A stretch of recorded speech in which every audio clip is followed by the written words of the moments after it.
ان کے 26ویں ترامیم کے خلاف، ان کی رات کے اندھیری میں جلدی میں کیے گئے قانون سازی کے خلاف ایک ریفرینڈم میں انشاءاللہ تعالی یہ ریفرینڈم کامیاب ہوگا۔ پاکستان تحریک انصاف انشاءاللہ تعالی نیکسٹ ویک میں، اور اسی طرح سنی اتحاد کونسل نیکسٹ ویک میں بھی وہ قوانین چیلنج کریں گی سپریم کورٹ میں۔ ہمیں امید ہے انشاءاللہ یہ سب کچھ سپریم کورٹ ختم کرے گی۔ ان کے سارا مقصد ایک ہی تھا، مقصد یہ نہیں ہے کہ عدلیہ مضبوط ہو، مقصد بہت یہ کہ عدلیہ کو کنٹرول کرو، عدلیہ میں مرضی کے ججز بٹھاؤ، لیکن انشاءاللہ پاکستان کی عدلیہ ہم آزاد کروا کے رہیں گے انشاءاللہ۔ آپ لوگوں نے دیکھا ہے کہ کچھ دنوں میں 3 دن کے بعد آپ نے دیکھا ہے کچھ لوگ لگے ہیں دڑا دڑ اپنے ٹویٹر ڈیلیٹ کر رہے ہیں۔ میں ان کو کہتا ہوں اپنے ٹویٹر ڈیلیٹ نہ کرو۔ پاکستان میں خان کا نظریہ چلتا ہے، ہم رول آف لا پہ بلیو کرتے ہیں۔ پاکستان کے آئین کے مطابق پاکستان کے انشاءاللہ اندر سے تبدیلی آئے گی۔ انشاءاللہ پاکستان کی آئین کے مطابق، قانون کے مطابق خان صاحب کی رہائی اور آزادی یہاں سے ممکن ہوگی۔ پاکستان تحریک انصاف کسی بھی بیرونی ملک بشمول امریکہ کے کسی بھی ملک سے مدد کی طلبگار نہیں ہے۔ خان صاحب نے ہمیشہ کہا ہے یہ آزاد قوم ہے، انشاءاللہ اپنے فیصلے آپ کرے گی، یہ عوام کرے گی، انشاءاللہ یہ احتجاج بھی کرے گی، یہ عدالتوں میں بھی یہ لوگ جائیں گے۔ ہم ایک بات بتائیں، پاکستان تحریک انصاف جس کی صوبہ سرحد میں KPK پختونخوا میں حکومت ہے، کوئی ہمارا صوبہ کسی بھی صوبے پہ چڑھائی نہیں کرے گی۔ پختون پنجابوں پہ چڑھائی نہیں کرے گی، پختون پنجابوں سے نفرت نہیں کرتی۔ پاکستان تحریک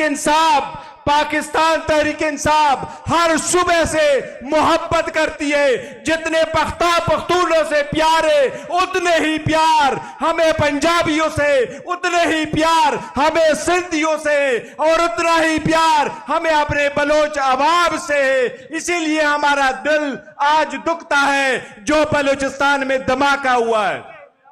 ہم یہ بتائیں جتنے لوگ ہیں جنہوں نے یہ قانون سازی اپنے لیے کی، اپنے آپ کو انارو دیا ہے، لیکن انارو ان کے کام نہیں آئے گا۔ خان صاحب کے خلاف 200 کیسز بنے، 5 دن میں 3 کنویکشنیں کروائی، 30 سال کی سزائیں دلوائی۔ ان کا یہ خیال تھا کہ عوام بھول جائیں گے، لوگ اور حکومتیں آئے گی، لیکن آج بھی سارے عوام اور پاکستان کے عوام کے دلوں میں عمران خان صاحب بستے ہیں، ان کا نظریہ بستا ہے۔ انشاءاللہ تعالی ہمیں امید ہے ہمیں انصاف ملے گا۔ میں ایک بات کروں، جہاں سیاست فیل ہو جاتی ہے وہاں قومیں ہمیشہ کے لیے گر جاتی ہے۔ جس نے سیاست میں سیاسی لوگوں کو سپیس نہیں دیا، وہاں جو غاصب بیٹھے ہوتے ہیں ان کے دن گنے جا چکے ہوتے ہیں۔ آج پاکستان کے عوام جو یہ نکلی ہے اس بات کی گواہی دینے کے لیے کہ یہ خان صاحب کے بغیر پاکستان کی سیاست ناممکن ہے۔ خان صاحب کو جیل میں رکھ کے پاکستان میں کیسے امن ہوگا؟ خان صاحب کو جیل میں رکھ کے کیسے سیاست آگے بڑھے گی؟ حکومتیں کیسے مضبوط ہوگی؟ خان صاحب اس کے ایک لازم جز ہے۔ انشاءاللہ تعالی ہر صورت خان صاحب آزاد ہوں گے۔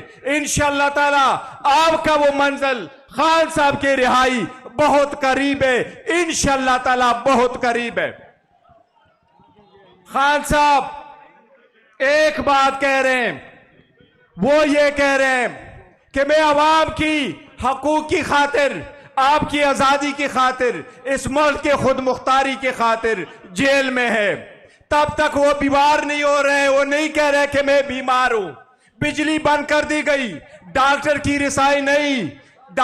رسائی نہیں، بچوں سے ملاقات نہیں، بچوں سے بات نہیں، لیکن باہر آپ نے دیکھا کبھی خان صاحب نے باہر فریاد آپ کے لیے نہیں بھیجا. جب بھی ذکر کرتے ہیں آپ کے حقوقوں کی جنگ ذکر کرتے ہیں، کبھی اپنی ذات کی نہیں کرتے. اس لیے جب خان صاحب کی باری آئے گی تو آپ کے لیے لازم ہے کہ آپ خان صاحب کی آزادی کی بات کریں گے. انشاءاللہ ہم اس مرتبہ خان صاحب کی آزادی کے لیے نکلیں گے. Thank you.